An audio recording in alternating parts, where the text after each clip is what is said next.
max signals. Now that's okay. It doesn't mean there's no trades. It means that we don't have an absolute given that we're going to make something out of it. But you can see in terms of the max signals that we have seen have been quite light. We had the 2 cells over here, but you can see they were only part of a 3 setup in these areas, right? They were only part of a 3 setup. But obviously that gave us an interesting level to work against, and obviously all we do is we draw that level on the charts. Now that's always going to be an interesting level regardless of whether it goes above or below, because this is where the dealers are active. Okay. As we come down into the bottom edge, you can see that we start getting 2 max signals just there. Now, this one was very close because you can see that this one actually turned from a 3 to a 5. It's not quite the full 6, but it is a 5. That's 1 away from a maximum, and it did include the max signal, right? It did include the max signal. So that's 1 away from an all-in trade. So that sets me off on a level here. That sets me off on a level. So now all I've got to do is get my lean, which happened at 91.5, 91 3/4. I got my lean, got busy at 91 3/4, and I got my buy trade kicking off. And you can see again, where we see a max trigger, where we see these max triggers coming out to play in these areas, one of the things that we can start recognizing is we need to pay attention to these levels. We absolutely need to pay attention to these levels. Bearing in mind that this was a previous max level here, I was already aware that this could be a problem child on the upside because this could become a mitigation price. Remember, if this was previously a market maker buy zone, it might become a market maker mitigation zone in the future, okay?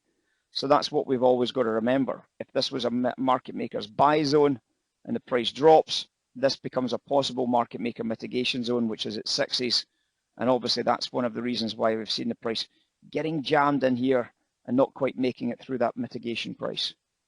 So obviously we're back at the drawing board, watching for the price coming back down again into this 91 print. That's where we actually start marking, because that is the low price. That's where max was involved before. And obviously we start watching for the possibility of getting another buy trade off that same level as the price retests in these areas. So at the moment, market makers 91 to 97, guys. Market makers bracket 91, 97. That's what max tells you. It tells you what the market maker bracket is. And now that's actually quite useful information, because obviously if we know what the market maker bracket is, we know where the mitigation and aggregation will probably take place. Because if the market maker is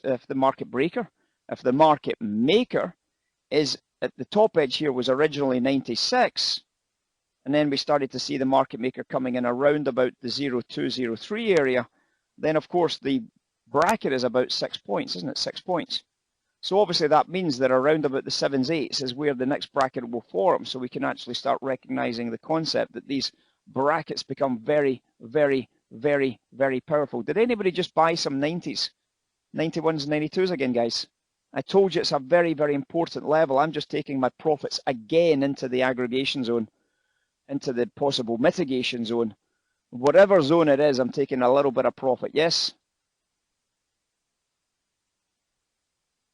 Anybody get some business there? Did anybody decide to join me on the trade? Anybody decide to join me on the trade? So let me show you what we did. So there's the trade there, so you can see that that's exactly what we just did again there. You can see exactly what we just did. Remember, we've got this market maker zone here in the background as well, around about that 97 print. And we're obviously aware of it. We're aware of this area. And just buying into this, you can see the first time we lent against that big block there, that was the first trade, got a nice profit, took our money out here. I bought it a second time here. We've now got this rally. I've been able to take my profits again at that same price. And that's a fantastic little bit of business there, isn't it? Fantastic little bit of business. Great trade. It'll do. It'll do, donkey. Now, that's a profit from 92s to 97s, guys. It's a profit of 5 points. Now, obviously, 5 points, $250 a contract. You can see the value that's in a proper institutional algorithm. The value that's in a proper institutional algorithm, you can start to see why we were very, very keen to develop out the story inside the algorithm rather than simply just the buy trigger or the sell trigger. It was a very, very important to me that we could actually show the story as part of that, because we're obviously teaching the concept as well. We're teaching the concept as a trade. And obviously I'm still in that buy trade. It's now trading just at 99s. And I have just made on a 5 lot there a few $1,000, guys, on a 5 lot. Pretty good. Pretty good. Pretty good. But we've got to be careful up here at 8s. Because of what reason? Because we got a max trigger on the way off the bottom edges. Let me explain. So we'll now look at this whole zone here in the context of the story.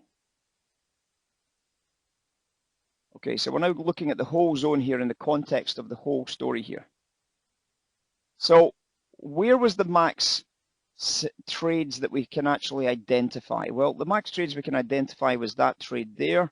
Obviously, all we do is we mark that area as a price, so it's a very, very important price to us. We started to see these max buy trades in here, so we start marking that area, which is exactly what we've done there. That's why we bought the 92 in the first place here, which is why we bought it a second time here. And then we started to see this max signal here.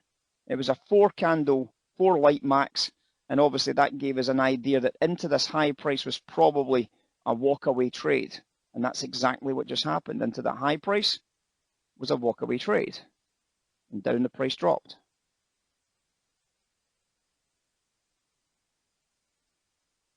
So we start seeing this story, don't we? We start seeing this evolution coming to our screens at a cinema near you.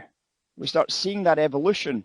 We start getting ready for the Top Gun finale, where Tom becomes the teacher and all that kind of stuff develops. And you can see what goes on in here, guys. You can see it's gone empty. It's kind of gone a little bit into neutral zone. Market maker's not really interested in any price. Remember, the max signals interest. The max signals interest. So if the max signals interest, we should always be aware that there is an interest in these areas. So that's a sell interest at that area. We find the high price. This is a buy interest in that area. We find the low price. This is a sell interest in that area.